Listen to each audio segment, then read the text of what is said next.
juga memiliki tanggung jawab pada para pekerja yang bekerja di perusahaan itu.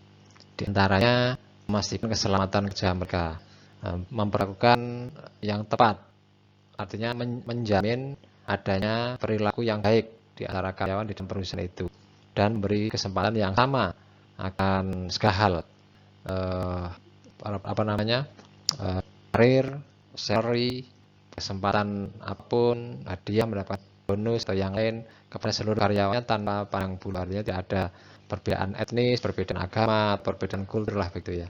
Nah, di antaranya adalah ada employee safety, keamanan kerja. Yang kedua, yang terkait dengan perlakuan yang tepat oleh karyawan lain ini terkait dengan adanya dihindari adanya sexual harassment misalnya begitu ya, perbedaan gender, agama, etnis seperti saya katakan tadi. Jadi semuanya diberi peluang yang sama. Juga perlindungan terhadap pelecehan itu. Bukan hanya pelecehan, perundungan pun barangkali juga perlu diperhatikan. Nah, karena itu perusahaan harus mengembangkan bagaimana caranya menangani keluhan di antara keluhan dari para pekerja yang bekerja di perusahaan itu. Perlu ada tim khusus yang menangani atau bagian khusus yang menangani di bagian SDM. Perlu dikembangkan sebuah SOP, standar operating prosedur yang jelas dan dipastikan dilaksanakan oleh semua anggota organisasi. Ada kode etik tadi yang sudah saya sebutkan di awal, di slide sebelumnya, dan memastikan pelaksananya undang-undang tenaga kerjaan. Ini merupakan sebuah tanggung jawab sosial perusahaan pada para pekerja yang bekerja di. Tabel ini menggambarkan beberapa proporsi ya wanita atau mungkin kaum minoritas lah di Amerika ini terhadap berbagai kesempatan. Misalnya kalau di tingkat manajerial dan profesional ya, female itu sekarang 50% lah begitu ya. Kalau di Amerika itu suku bangsa ya, Amerika itu yang asli kan white disebut dengan kaum putih lah gitu. Lalu yang hitam itu disebut dengan African American. Ada Hispanic, kulit kuning ya. Hispanic itu mereka yang dari Spanyol, daerah-daerah desa Spanyol gitu ya. Itu disebut Hispanic. Ada juga Asian sebenarnya ini, tapi ini nggak disebut di sini. Dulu sebelum isu ini dikumandangkan lah kan begitu, CSR ini dikumandangkan, itu ada wanita yang menduduki jabatan manajerial dan profesional. Tapi sekarang banyak yang menduduki itu. Bahkan banyak kaum wanita yang menduduki jabatan-jabatan atau posisi-posisi teknis ya, teknikal ya misalnya. Kalau dulu teknik itu pasti pegang kaum pria, tapi sekarang tidak lagi. Wanita African American Hispanic itu sudah mulai merata di sana. Termasuk juga operator pabrik lah begitu, operator mesin. Kalau dulu dominasi oleh laki-laki, sekarang wanita juga ini sudah mulai banyak yang menduduki posisi-posisi yang barangkali pada masa lalu itu didominasi oleh kaum pria.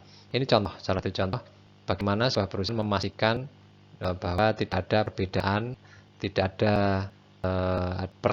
pembelaan perlakuan kepada kaum minoritas di antara sesama pekerja yang bekerja di perusahaan itu. Berikutnya adalah tanggung jawab perusahaan pada pemegang saham, kepada shareholder tadi saya sampaikan.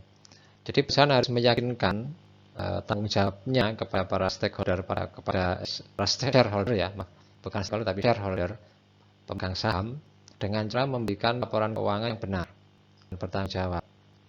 Biasanya setiap perusahaan yang PT, bentuknya PT, nanti kita ada bahasan khusus terkait dengan perusahaan ya di Indonesia.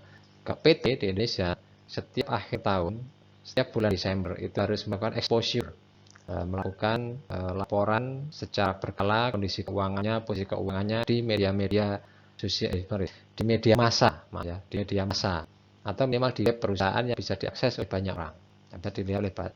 Tapi untuk perusahaan-perusahaan yang bonafit, katakan begitu, yang masuk di bursa saham itu wajib melakukan exposure di koran-koran atau di media-media nasional yang terkemuka.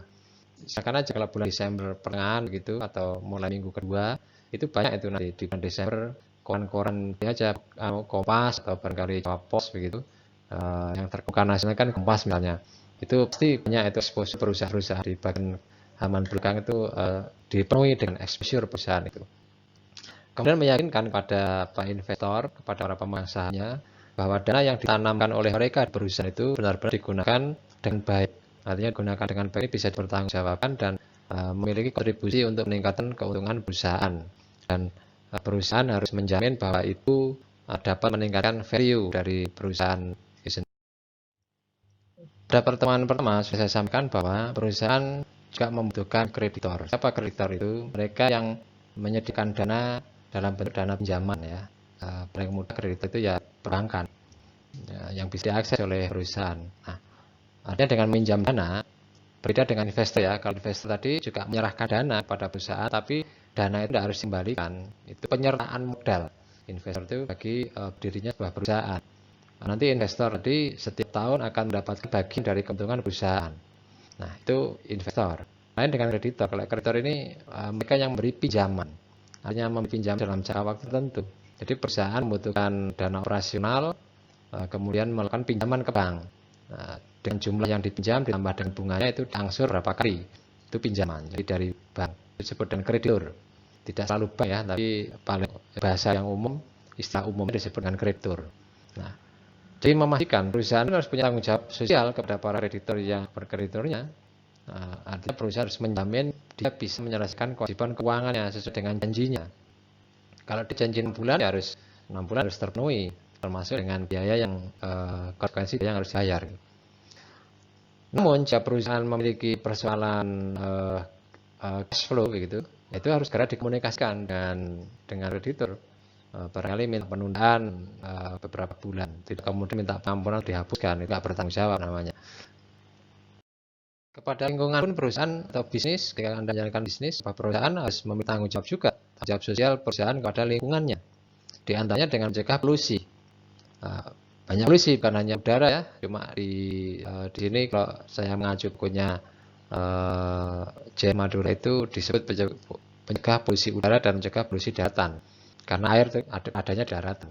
Nah, polusi udara bagaimana? Artinya kalau perusahaan harus mengeluarkan asap begitu untuk proses produksinya, sebelum asap itu dilepas ke udara luar harus melakukan proses penyaringan yang kemudian ketika keluar itu tidak keluar gas beracun gitu. Nah, ini biasanya diatur oleh pemerintah, diatur oleh peraturan-peraturan. Ada standar yang harus dipenuhi. Jangan sampai standar ini tidak dipenuhi. Bagaimana caranya mencegah polusi daratan? Setiap perusahaan pasti punya limbah. Tidak ada perusahaan yang tidak punya limbah. Bagi Anda yang barangkali tinggal di sekitar wilayah yang ada UKM ya, pasti mereka pun juga mengeluarkan limbah. Nah, mestinya limbah itu sebelum dilepas ke daratan, ke sungai atau ke laut, baru itu sudah mulai proses netralisir dulu.